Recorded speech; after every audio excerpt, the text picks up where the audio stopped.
Nah, tapi kalau udah mulai gaya, Habib kok seperti itu. Nah, ini santri gaya.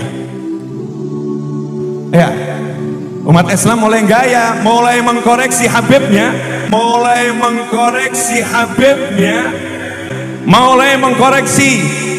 mengkoreksi ulama-ulama dari anak cucu Nabi Muhammad SAW.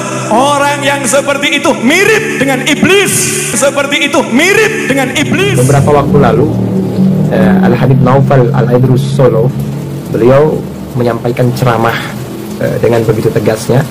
Beliau menyampaikan bahwa orang-orang sekarang ini katanya berani mengkritik habaib, mengkoreksi para habaib, gitu ya, kata beliau. Kemudian singkatnya beliau mengatakan, katanya mereka itu sama dengan iblis.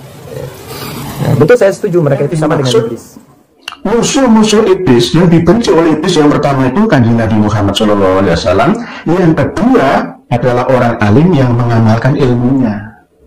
Berikutnya tidak saya terangkan secara panjang dan lebar. Saya hanya menyampaikan poinnya saja. Nah, fa inni ubghiduka itu disyarahi, dijelaskan lagi oleh Imam An-Nawawi Al-Bantani, ai wa ubghidu ahla baitika.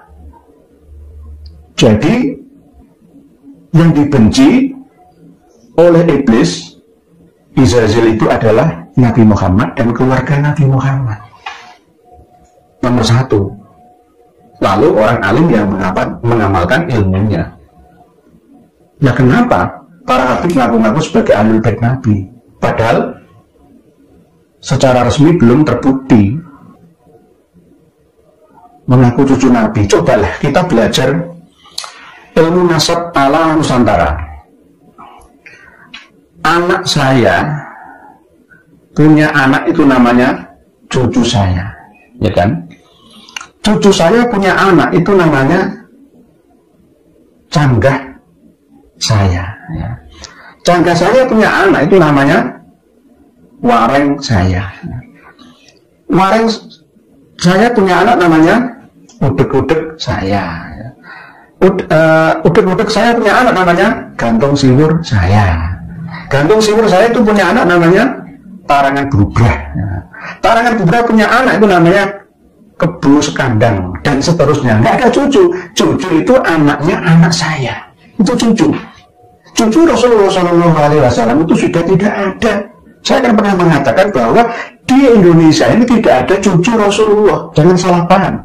Yang ada itu dzurriyyah Rasulullah SAW, 84% yang legal, ya, yang resmi itu justru malah sesuai dengan narkoba internasional itu dipegang oleh dzurriyyah Wali Songo itu. Kalau Habib Ba'alawi ini baru 1, masih tanda tanya, belum jelas. Kemarin saja tahun 2017 semua kerjasama narkoba Turki dengan Rabithah Alawiyah dibatalkan. Jadi masih simpang siur. Sampai saat ini Ketua Rabithah Alawiyah juga bergerilya mencari simpati dari Kanoman Cirebon. Nah inilah yang kadang-kadang siapa yang berdusta di antara kita. Jika para pemirsa dan pendengar sekalian mengikuti apa yang menjadi materi ceramah para habib yang banyak ngelanturnya itu, panjenengan semua bisa menilai, kok seperti itu ya gaya ceramahnya, materi isi ceramahnya, kok hanya mengunggulkan nasabnya, golongannya, cucu Nabi, darah Nabi, cucu Nabi, darah Nabi, cucu Nabi, darah Nabi, tidak menghormati aku, tidak mencintai aku, makan neraka, tidak dapat syafaat, iblis, corok, lucut, kucing, babi. Nah, coba lihat, apakah seperti itu Rasulullah? Kita berpikir normal dan wajar saja, tidak terlalu mulu-mulu lah. Apakah seperti itu Rasulullah akhlaknya? Apalagi ketika jenengan melihat video langsung yang disampaikan oleh adik Mahdi bin Yahya seperti itu, dengan mimik wajah mencemooh, tertawa, melecehkan para kiai, dan bahkan kepingin dijunjung tinggi oleh kiai laksana seorang anak raja yang didudukkan di atas singgasana, lalu kiainya disuruh untuk menyembah di bawahnya. Ini berarti mental penjajah, antek penjajah Belanda yang masih ada bertahan sampai sekarang.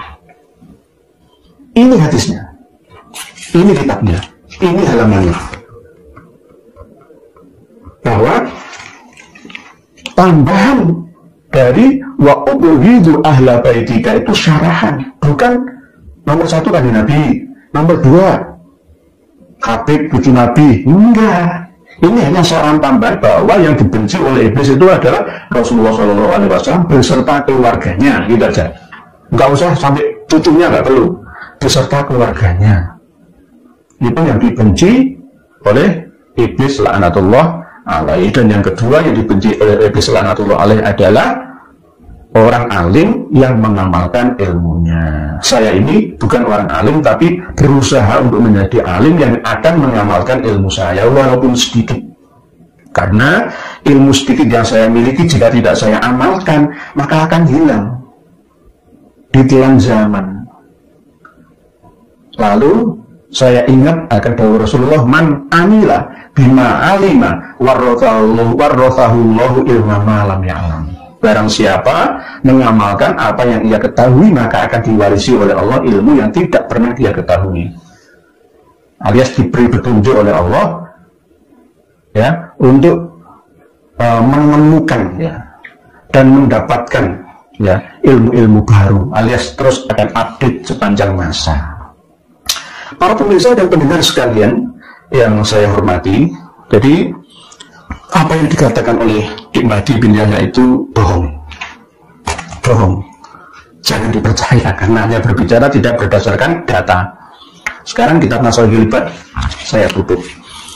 Berikutnya tentang hadis ini ya, walaupun termasuk Syekh Ihsan Muhammad Dahlan Jambes itu juga mencatat hadis tersebut.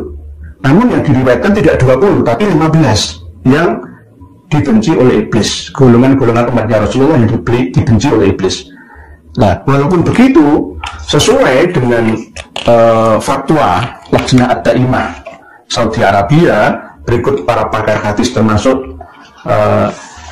Ibnu Taimiyah itu juga menerangkan bahwa hadis dhaif tentang pertemuan antara Rasulullah dengan iblis yang disaksikan oleh sahabat Umar, yang mana sahabat Umar itu marah mau memenggal kepala iblis, itu bukan hadis. Gak mungkin iblis dimenggal kepalanya, nggak bisa, aneh.